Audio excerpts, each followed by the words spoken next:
আজ নিয়ে এসেছি একটি হেলদি রেসিপি, মাখানার লাড্ডু। মাখানা মানে হচ্ছে ফক্সনাট, আর সাথে আছে কিছু ড্রাই ফ্রুট। যে কোনো উপবাসের সময় এই ধরনের লাড্ডু বানিয়ে যদি আমরা খেয়ে থাকি, তাহলে আমাদের কিন্তু শরীরে যে এনার্জি আমরা বজিয়ে রাখতে পারি। তাহলে আমার হোম রিলস চ্যানেলে সবাইকে অনেক অনেক ভালোবাসা জানিয়ে আজকের এই রেসিপি শুরু করছি। হেলদি ও টেস্টি মাখানার লাড্ডু বানানোর জন্য নিয়ে নিয়েছি আমি 1 বাটি মাখানা। সাথে নিয়ে নিয়েছি কিছু ড্রাই ফ্রুটস। ড্রাই ফ্রুটসের মধ্যে আছে অ্যালমন্ড, ওয়ালনাট, কাজু, কিশমিশ আর কিছু কাঁচা বাদাম।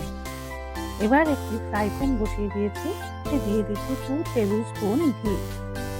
গ্যাসের ফ্লেম একদম লো করে রেখেছি। ঘি খুব তাড়াতাড়ি মেল্ট হয়ে গেছে। এবার এক এক করে ড্রাই ফ্রুটসগুলো দিয়ে দিচ্ছি।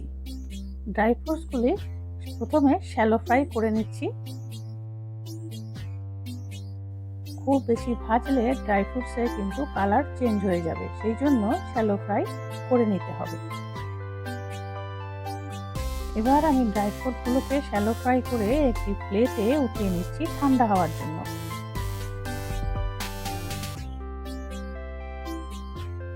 ড্রাই ফ্রুটগুলো আমার ঠান্ডা হয়ে গেছে। এবার আমি হাফ ডাস্ট করে নিয়ে এসেছি। সেই ঘিতেই ভেজে নিচ্ছি কিশমিশ। কিশমিশও কিন্তু এখানে আমি শ্যালো ফ্রাই করব। কিশমিশ যখন ফুলতে শুরু করেছে, তখন এই কিশমিশগুলো আমি একটি প্লেটে উঠিয়ে নিচ্ছি।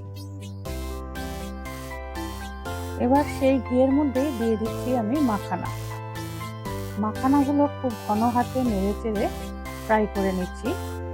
তবে লক্ষ্য রাখতে হবে যাতে মাখানার কালার চেঞ্জ না হয়। কিছুক্ষণ নাড়াচাড়া করার পর মাখানাগুলি চেক করে দেখতে হবে ক্রিস্পি হয়েছে কিনা। এবার মাখানাগুলোকে আমি একটি প্লেটে নিয়ে ঠান্ডা করে মাখানাগুলোকেও হাফ ডাস্ট করে নিয়ে আসছি।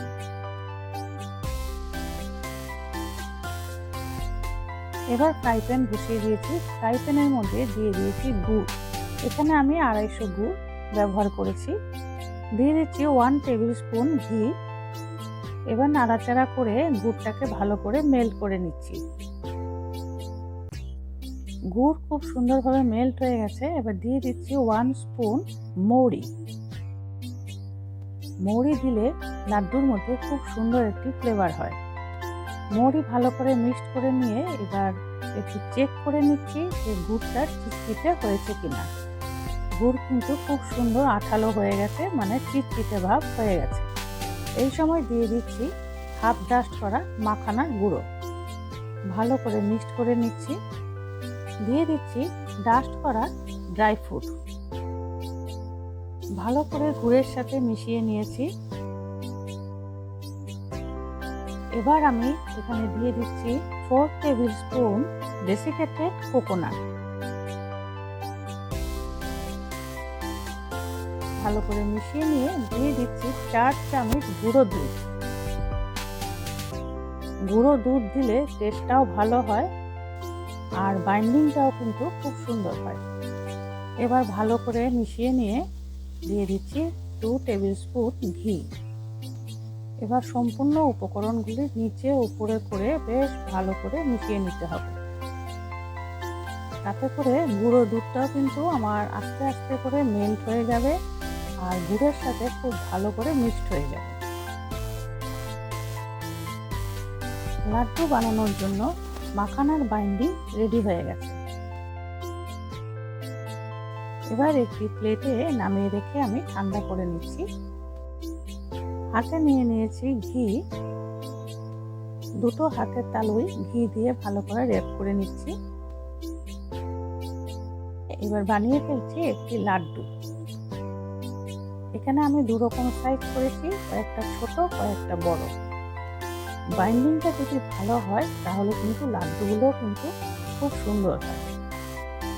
কেমন লেগেছে আজকে আমার মাখানার লাড্ডু কমেন্টস করে জানাবে। সামনেই আসছে আমাদের নবরাত্রি পুজো। যারা নবরাত্রি পুজোর উপবাস করো, এইভাবে কিন্তু লাড্ডু বানিয়ে খেতে পারো।